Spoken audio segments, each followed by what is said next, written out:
I'm your friend, Dr. Charles Apoki. Yesterday, we went to look at Dr. Fuma's project. One of the things you must learn about building is the strategy to reduce costs and maximize resources. One thing my wife did was to pay for a lot of these materials that we used there, things like rods, long time before Tinubu's advent, before the sudden collapse of the dollar naira value. So have a reliable person that you can buy things from. So we paid for rods. My wife paid for rods long time before we needed them. We bought granite. Granite will not spoil. We bought granite, put there. Then we started molding blocks. We molded enough blocks to take the building to a good level. And so, like a front where we went to, my lawyer told me that the day you start buying sand that you have started building, and so anytime I went to preach, I would just buy one trip of sand. And one trip of sand was 10,000 naira then.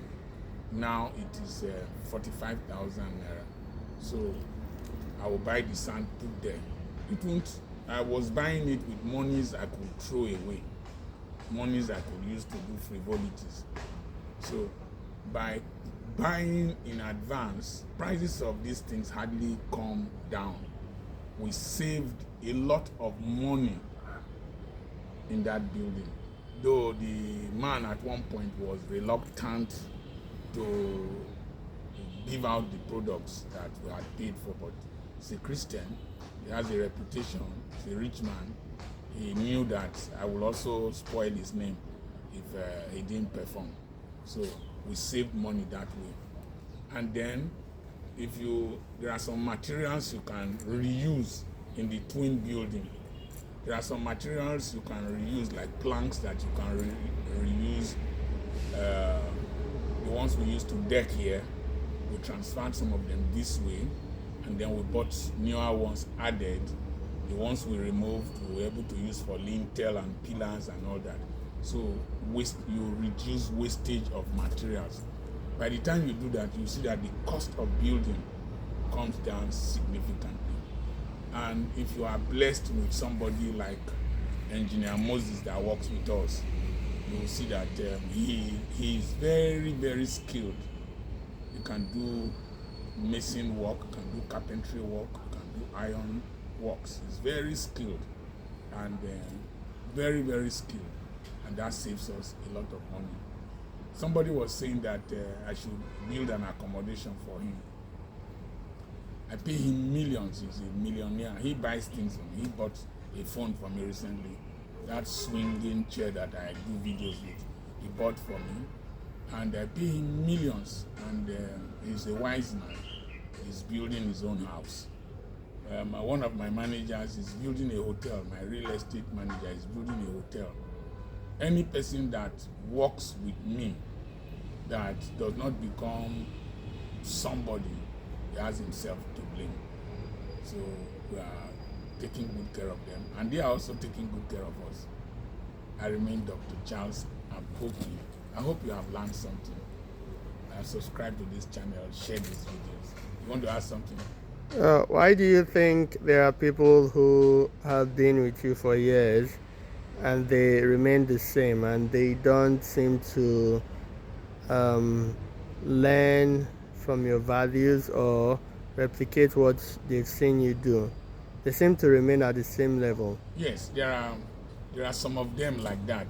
I had a driver. He was coming to work for me, and then somebody told him that if you work for that man and you don't have common sense and you don't get wealthy, that you will never be rich again. You will never have common sense again. Some of them think you are lucky. Yes, the driver told me that. A lot of them think that I am lucky. I agree, But there's a difference between luck and pluck. Pluck is the effort you put in that makes you favorable for luck. Number two, some of them come, they feel that I'm too harsh, that my wife and I were too strict, and they don't want to follow our principles. I saw somebody yesterday. He came here, sat with me, and told me, how do I make money? I told him that I write books and that I put my messages into intellectual properties. He said, one of them that I told that said that he couldn't do that. This one took that one, but he said that the aspect that he could not handle is the aspect of he used the word, my lifestyle. That is to say, I am very frugal. I am very strategic. I first traveled towards Africa. When I got to a point, God told me that how much that I should settle down and build ministry and business in Frugality here. That how many very, very rich Nigerians really live overseas. So then he told me, he said, every day I will see vehicles going to Onitsha to bring goods to Frugality. And have I seen anyone carrying goods back to Onitsha that they did not sell them? I said no. So I started looking at the comparative advantage here and the role I could play. A lot of them, and I was very frugal. I was not dressing like this. I was always wearing a crack cloth and sandal. It was easier for me. I had only 2 shoes. But he was flamboyant, he was this. I was not desperate to travel to Europe as at that time. Number one, I didn't have money in my account. Number two, I didn't know what I was going to do in Europe. So I decided to, and I found out that the richest pastors are in Nigeria here, some of them. So I decided to do ministry, do business, concentrate my effort, create value in Nigeria. The way I was managing my life, somebody saw me with a bottle of Coke in the other video. He said, so I drink Coke. Yes, I drink. I need energy to function in my brain, in my system. But I will not finish that bottle of Coke once. I'll just drink a little bit of it, keep it in the refrigerator. The one I held yesterday is still in the refrigerator. I was using a very cheap perfume then. When I went to preach, he asked me how much was the perfume. I told him that I didn't tell him the price. He was thinking it was up to 10,000. The perfume was 4 naira, 50 kobo then, 450. And I will buy a lot and I will spray it to my 450 naira. 450 naira then. It's called Lapid. I used to buy it from Abba, made by Starline. And I was smelling, my mates were spraying the ones of 38,000. 38,000 then was many bags of cement for me to build. So they didn't like my lifestyle. They felt it was too frugal.